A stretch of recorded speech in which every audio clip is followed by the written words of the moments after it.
ফাইন্না মাআল উসরি ইউসরা এর সাধারণ অনুবাদ হলো নিশ্চয়ই কষ্টের সাথে স্বস্তি রয়েছে। আজকের খুতবার কিছুটা সময় আমি এই আয়াতের উপর ব্যয় করব। আমার আপনার জন্য এই আয়াতে কি শিক্ষা রয়েছে।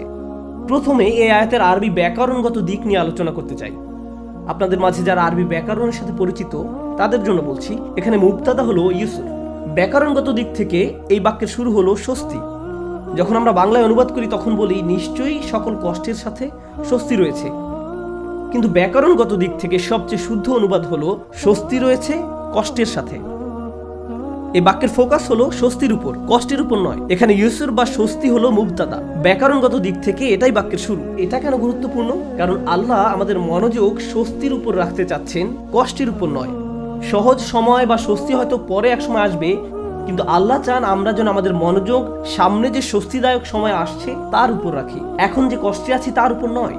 আপনি যে ধরনের কঠিন সময়ে দিনাতিপাত করছেন না কেন, আল্লাহ এর একটা ব্যবস্থা করবেন এবং স্বস্তিদায়ক সময় সামনে অবশ্যই আসছে।